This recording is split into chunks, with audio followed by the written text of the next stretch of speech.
one of the sisters, it was Wilma Fitzgerald, who stood up and said, I think it's time for us to begin thinking about coming together with Sacred Heart Province. And I think it struck all of us that she said that at the time. And I think she even said it a little more strongly than that. Let's move and let's get going. Let's become one. Let's stop talking about it so much. Let's just do it.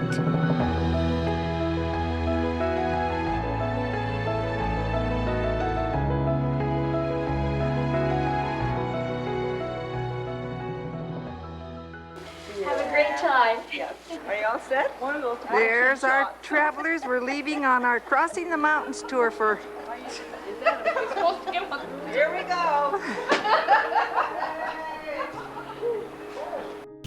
Well, I distinctly remember the first time the two groups met. It was at Mount St. Joseph in the conference room, the former provincial conference room.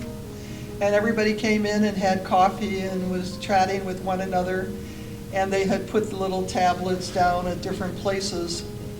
And then it was time for all of us to begin the meeting, and so we all sat down. And unknowingly, 6 from St. Ignatius were on one side of the table, and 6 from Sacred Heart were on the other side of the table. You know, there were some very difficult times during that first discernment, because Bernadette and Sister Donna Taylor put together a questionnaire that each sister was asked to answer about each other's provinces. And some of the questions were pretty direct, like, how do you experience Sacred Heart Province? How do you experience St. Ignatius Province? And some of the comments were pretty hurtful, you know. One said, well, one is like, Sacred Heart is like a big ferry boat with all the bells and whistles, and St. Ignatius Province is like you have to go over and ride horseback, you know. And so we really needed to sensitize one another to coming together. We needed to come together because of the mission and because of really the sustainability or the stewardship of the financial piece. It seemed important. A good thing that we did as a team was to have 2 offices. Oh, yes. One in Spokane and one in Seattle. So we took time staying in Spokane for a couple of weeks, and then we came back to Seattle and stayed here in Seattle for a few weeks, or maybe even 3, and then go back and forth. And I think we did that because it helped the sisters that were having a hard time with the change. And it helped us as a council to get to know the sisters from Seattle and all of, you know, the west side and then Spokane. Yeah. And I thought that was really a good thing that we decided to do as a council. And we often spent time within a week in both Spokane and Seattle. In fact, I think we were part of the bump in value for Alaska Airlines. Yeah, I think we were. Because we were constantly going back and forth between the two. We started with the longer periods at the beginning, but it became evident that we needed to be in both places almost at the same time often. And if we did something in one side of the mountains, we made sure that the sisters on the other side also, we did it with them, so that we could make sure we were a unit we were working very hard to become a unit as a province, not just sides of a mountain. Well, I think there was a lot of excitement and fear at the same time. We didn't know if we were going to have a job. Like now, with the Journey to Oneness, back then it was Crossing the Mountains. And they reassured us that we would have a job, while at the same time they were closing departments and people were leaving. And we 3 were the last provincial administration employees left. But yeah, it was bumpy for a while. That's my memory. Yeah, I would definitely agree. I think the leadership team, the counselors did a good job keeping us informed, but I mean, my whole finance department was gone. And so that did lead to a lot of apprehension. And then I think the other thing for me was the loss of relationships, because we had other employees that were long-term employees as well, like us, that were no longer with us. And that was hard. That was a hard loss. I thought the team that was selected was great because you have representatives from all across the states, from California, Central Washington, Seattle area, Olympia type, and then from Montana and Spokane. I thought it was an excellent selection. I think we always had good leadership.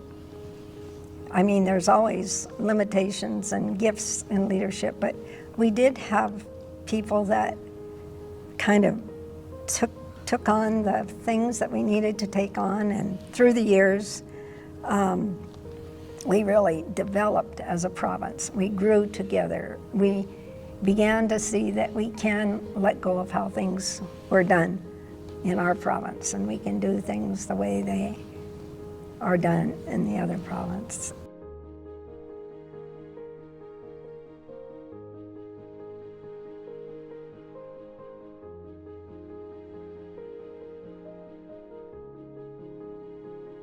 I The stayed rest of us home. went. They all went, except myself and Margaret. Yeah. And I agreed to stay home here in Seattle, and Margaret stayed in Spokane. So we had a team member with each group of sisters. And Barbara, at the end of every day, would send her letter on the event that happened that day to me on the computer, and then I would get it all ready to send out to the sisters. It was called the first aid letter. Every day somebody fell and broke an arm, broke a leg, every day. And the sisters were waiting for the first aid letter every day. And that's what I remember about the beatification, was being in the emergency room with these That's right. sisters who were there rather than where everybody else was. Hey, but they lucked out because they got to personally meet the Pope. Yeah, that's right. The wheelchairs went right up to him.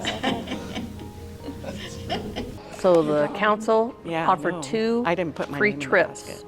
to staff members, one on this side and one on that side. And so they did a drawing. It was exciting. Oh my gosh, Steve, I swear, I dropped to my knees and started bawling. I started When crying. you drew your name. I was like shaking inside. I was just so honored. And Kathy Bergman won the one on the west side. And it was just amazing. And then We have Providence associates. We have people who are not canonical religious. They're lay people, and they're serving in many good, I mean, they all are serving in many good ways in whatever their work is or whatever they're doing. But they really have been bitten by the Emily Gamlin bug, Mother Joe's bug, whatever it is. About 2006 was when they incorporated, they made decisions in the late 90s to consider forming a separate not-for-profit. It was very astute and visionary of the sisters at that time compared to other vowed communities and how they were planning with their associates. And it was a bit of a social experiment, and it was with prudence, knowing that things were going to change in the future and the associates might end up someday on their own. And it was with foresight that there's a possibility the associates could do their own fundraising for whatever charisms they were focusing on at that particular time. And a way to try to keep the very geographically disparate number of associates that we have in the Northwest in a collective group, which was quite a challenge.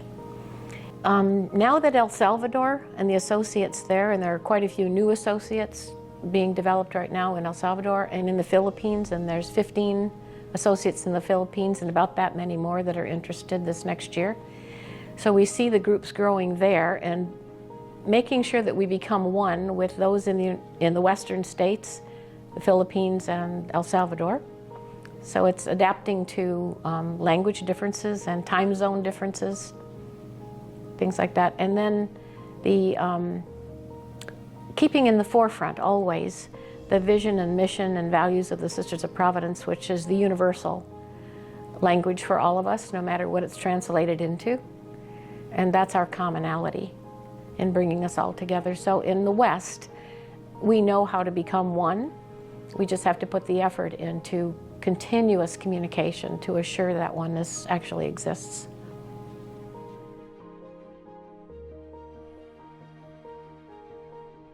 Today we stand on the shoulders of mighty strong and mighty wonderful women of Providence who started all this, but always with the collaboration of the laity with us. It's just in the past, we Sisters of Providence held on to the primary roles of responsibility and authority. At this point, we are sharing that with the others. And so we have invited lay people to share with us the responsibility for sponsoring those ministries. When Margaret was provincial with the council, and they looked at developing a new public juridic person. The province itself was a public juridic person, but this was for the healthcare system. And the committee was to give a recommendation to Margaret and the council about moving forward to form a sponsorship group that would have reserve powers and be responsible for this health system mission. Yes. So that was really important because that was a giving up of a church authority by the province. And at that time, Kitsy was the congregational leader, the general superior. I remember driving all over the different parts of Oregon and different parts, and wherever place where there was a bishop, and I had to go and meet with every bishop and describe for them what we were going to try to do, and that we wanted to have this board working, and that the church would have to accept that we would have, under the guidance of the church, that we would have this mainly lay board of people who would be taking the responsibility for that.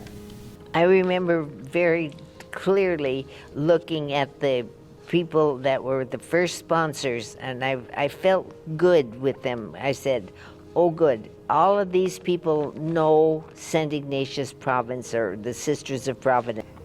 The PJP does give us the opportunity to move forward with new mission and new ministry, not a new mission, the same mission, but new ministries, because we don't have the same kinds of competencies any longer to serve on boards and stuff. We still have a few that do that. We have a few that work in our institutions, and that's wonderful, but our call is becoming different as I see it in terms of what ministries will we be involved in the future.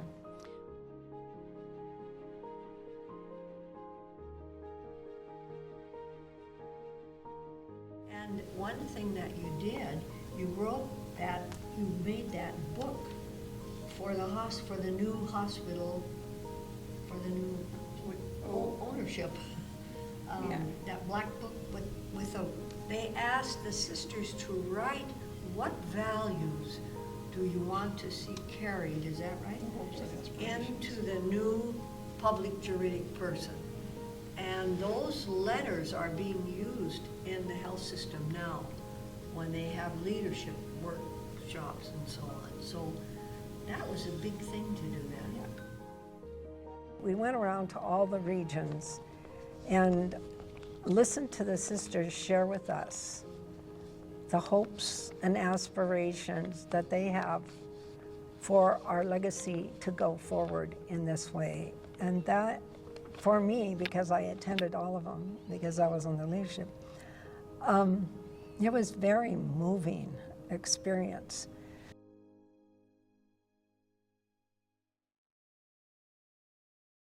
Communication in the world today opens horizons, all kinds of them. And so that's very encouraging when you think of it, huh? We have had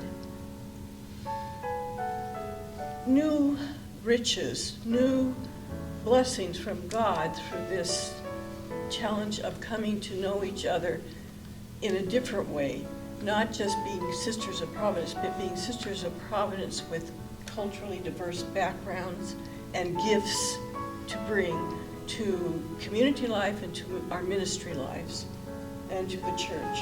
The uniquenesses are also going to be recognized in some ways. And I think the importance of the 4 I's that we talked about, the intergenerational, intercultural, international, and interdependent. Those 4 I's were established probably at least 10 years ago, maybe more. I can't remember exactly when we came up with those, as we continued to meet together in Montreal every 5 years. So that has helped us, and we've grown in respect. It doesn't mean we all have the same ideas, but we've grown in our respect of one another. Roberta always saying, as we had these discussions, that she always said, even though the discussions, like the oneness, we have to focus on the inside of the community. Roberta, you always reminded us, but it's for the mission outside. It's for social justice. It's to help the poorest of the poor. And that we can't, we focus so much on ourselves with this one, but it's only to give a thrust that we are here to serve the people most in need, the poor and the vulnerable. And I remember Loretta Green, the archivist who followed Sister Rita Bergamini, when Mother Joseph Province started, she said they had all these wonderful files from St. Ignatius Province and Sacred Heart Province, and all of that just stopped.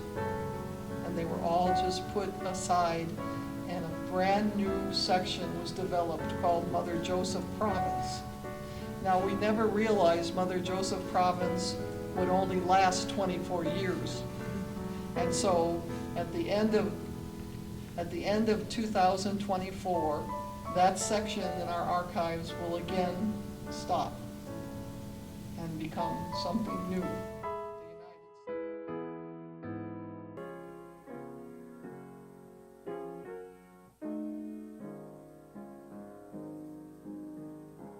Four provinces. And we have different languages, we have different cultures. So we have to learn how to respect one another in how we move to that newness. And some of us in Mother Joseph Province seem to go want to go a little faster. And so we have to kind of stand back and be respectful of how the others are doing it. And we know they're doing it. They're doing it differently. And at the end, we're all going to be coming together. And so I think it's more difficult from that perspective, in the fact that we're dealing with a lot of differences in cultures and governance, ways of governance, and so forth. The greatest thing that we can do is trust that God is going to lead us in the right direction with whatever is asked of us. I think what is the most important is what we have. We do have a trust in God, and we do have respect for each other, while at the same time we have very creative people. We have had, and we continue to have strong women, creative women in our congregation. So that means that we have a way of life that will allow us to let it evolve. That's what, and I'm so confident in that.